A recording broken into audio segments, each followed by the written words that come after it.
Yes. Hi, how are you? Nice to see you. Um, Today we're speaking about punishing, right? So I hope we remember all the principles of previous shiurim. And today I don't concentrate on husband and wife relation. I concentrate on parenting, and this is what we're going to do, B'ezrat Hashem. I'll start with a story. So there was this rabbi, teacher that taught in one of the Jewish schools, and in his class there was this a boy that lo alenu, his mother passed away. So the father could not stay, raising his children by himself. So he remarried.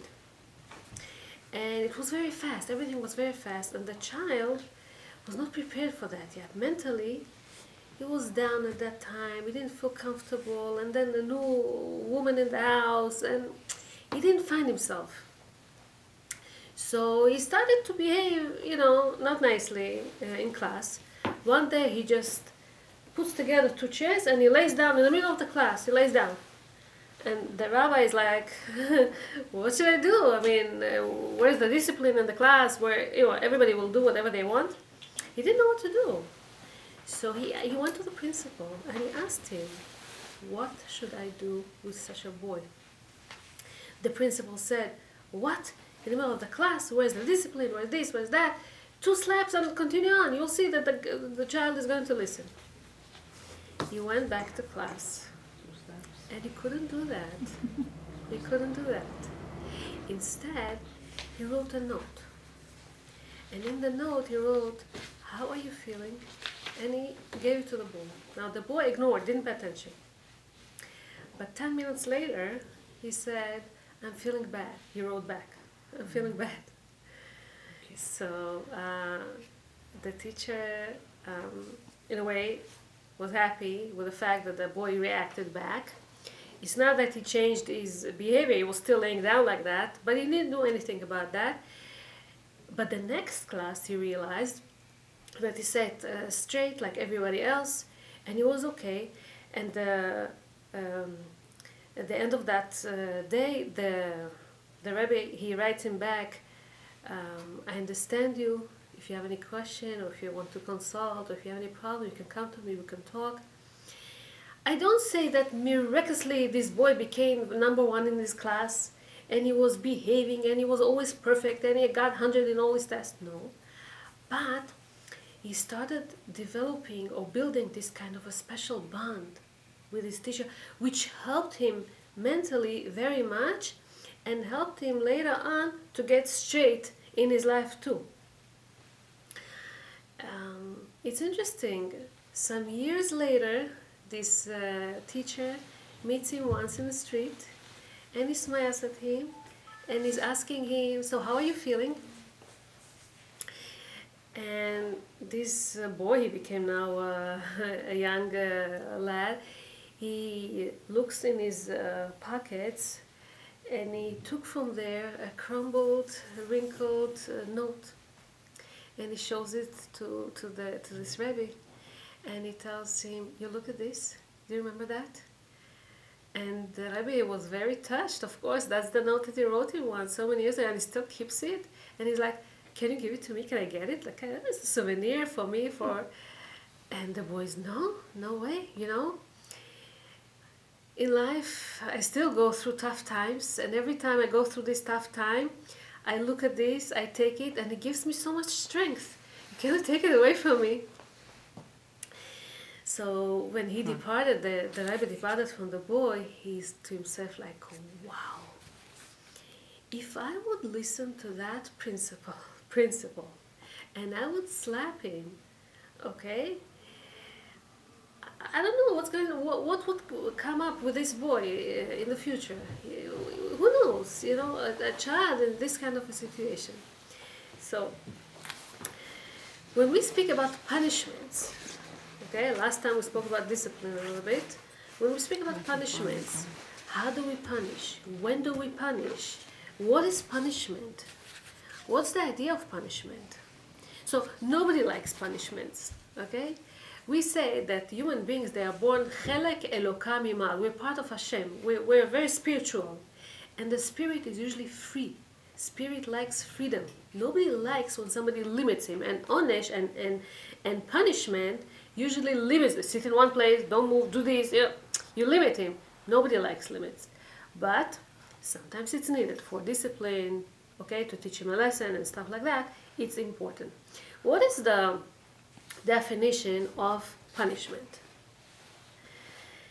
So it's interesting. Definition of punishment will be giving the child help, okay, helping him out to overcome some of his bad habits or qualities. Again, helping the child to cope or to overcome some of his bad midot, qualities, or habits. And usually, we spoke previous times, you have to speak clearly to your son, to your daughter, tell them exactly, the request should be clear so that they understand, that you can return and ask, so what did I ask you to do? And she can return and explain so she understands. You see that she understands what is your request from her. And once they didn't do, whether it's on purpose or whatever, you see you cannot ignore it anymore, or because of discipline and so on and so on, you see that you need to punish, okay? So these are the things that we use. Now, I wrote here a whole big section about positive and negative motivation, and I'll come to it in a second. First, I would like to concentrate on punishments. So what is the goals of punishment? Number one, to submit, to subdue, but not to humiliate. We cannot humiliate. That's not the idea, or to hurt the child. That's not the idea. If we do it this way, we're hurting, we're causing him or her to hate us, and this is not what we want. Number two, to make them understand the mistakes that they've done, okay, so they would realize what did they do. Number three, to fix, to straighten up their bad habits, as we said before. Okay? It says in Melachim Aleph that it says like this: Ve'Adoniah ben Chagit. You know who was Adoniah ben Chagit? Adoniah, Melachim Aleph, was the son of David HaMelech, King David. It says about him, Mitnaseh lemor, ani emloch. I want to become the king instead of my father. ויעש לו רכב ופרשים ו50 איש ארצים לבד. He started to behave like a king. He made himself this chariot and these 50 people running in front of him, servants, and started to have all whatever usually a king has. And why? And his father is alive. And why? Why did he rebel against his father? It says, it's a rebuke for David HaMelech. It says, ולא עצבו אביו מימיו לאמור מדוע כך עשית. His father never told him, why do you do this? So the son became rebellious because his father never rebuked him, gave him too much freedom, ignored all his bad behavior, didn't say anything, didn't told him hello. And this is the reason that Adoniah rebelled the father. And Chazal say that Adoniah, he was doing the same thing that Avshalom did. Adoniah was born after Avshalom. And Avshalom, we know, he totally went out of the way. Avshalom rebelled the king. Not only that he rebelled his father, King David, he wanted to kill him. He was chasing his father. He took the wives of his father and he committed in front of everyone adultery to show that he decides, that he rules, that he, kind of humiliation, total humiliation to his father. And all this, the reason is, they say that his name is Av Shalom. Av, the father, Shalom is peace. The father, King David, was always seeking to make peace with the son. Never rebuked him, never told him, hey, you're wrong. And because of this, not only they said that he was daughter of Macha, I don't want to get into it, but basically he became a rebellious because they didn't educate him. On the other side, King Shlomo, which was also King David's son, he succeeded. Already from age 12, he became the king of Am Israel. And he was smart and he was educated. Why? Because it says about his mother, Ki sarto imo. His mother used to rebuke him. His mother used to give him musar. מה זה musar? Last time, if you remember, we said, חוסך שבטו, שונא בנו. Whoever prevents a punishment to his children, okay, it means like he doesn't care about them so much, and in a way he hates him. Here we say that shevet, it doesn't necessarily mean to hit. Shevet is musar, it's to talk, he's rebuking also, and his mother used to rebuke him, and he became successful. So, how do you straighten up a new plant that's just starting? What do? You put next to it a stick, okay? You connect it to the stick, and they grow together. You limit this plant so it won't grow too wild. In a way, sometimes we need to do the same to the children. Now, there are 4 types of punishments. Number 1 is preventing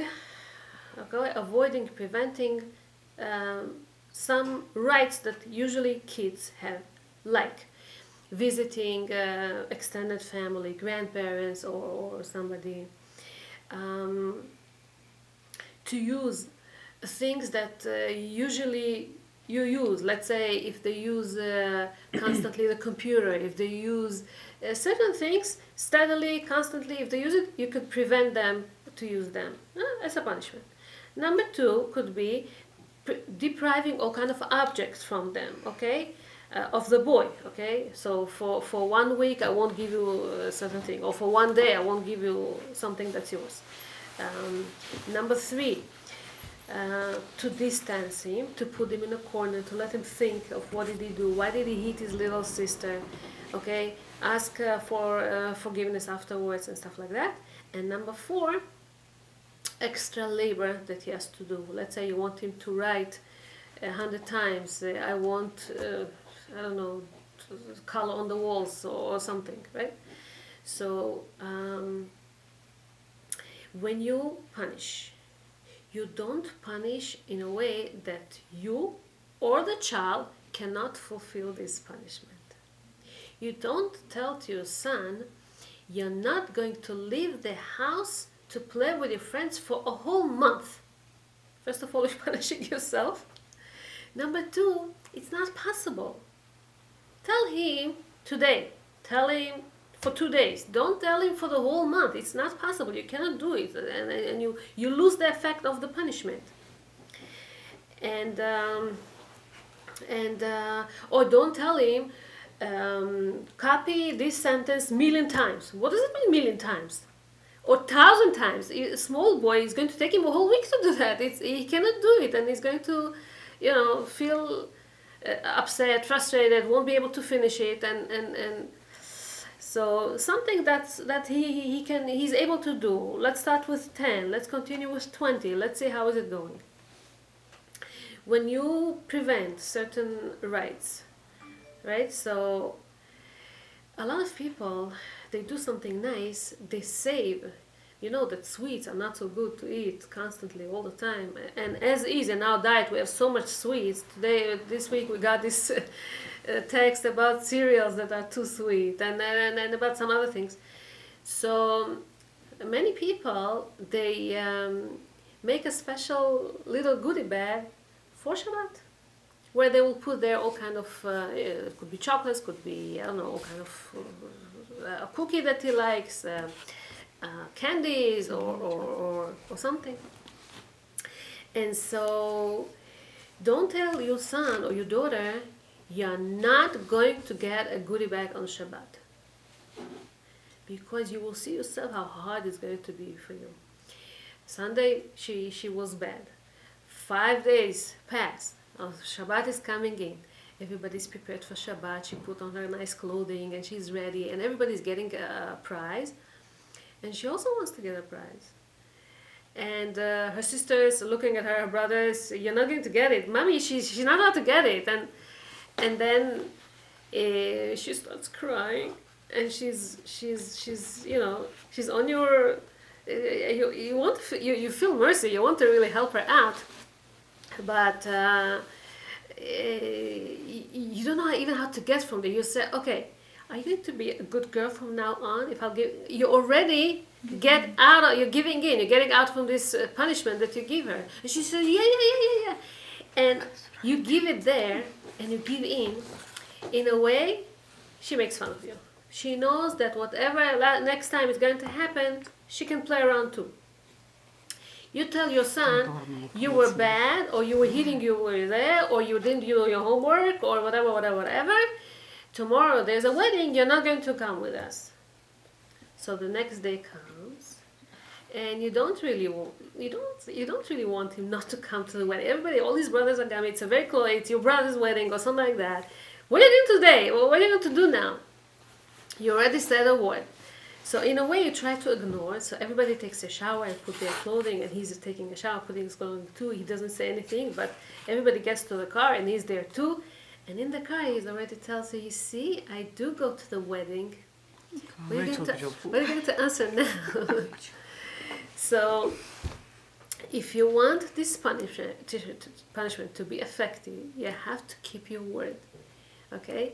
And choose a punishment that is reasonable. Right, that's what I say. Reasonable, that you can fulfill it, that he could do it as well. And sometimes we feel pity, we feel mercy, but sometimes, hey, feeling pity when it's not needed is sometimes cruel. When a surgeon has to make a certain cut, in a way it looks like it's a very cruel act. You know, he's going to bleed now, and he's going to suffer, and it's going to be painful and everything. But this is love. This is out of love. This is out of caring. It's out of mercy, not God forbid. And so could be the opposite. So what are we punishing for, and what we're not punishing for? The children, they see how we react to certain things, and they're very smart. They know how to manipulate and everything. So let's say you see that the child, your son is, let's say, lying. So you say, Michael, it's not allowed, or it's not nice to lie. Okay, and you continue on. And then he's playing with a ball in the living room, and you tell him, don't play in the living room, don't play in the living room, eh? And he played, and he threw the ball, and I don't know, a very expensive vase that was on the table broke. What happens? But I told you, and you start screaming at him, and screeching, and saying all kind of words to him. You're not careful, you're this, you're that, you're that, and then you're punishing him also. So what does the child see? What is more important to you? To lie? To lie, you say, it's not nice to lie.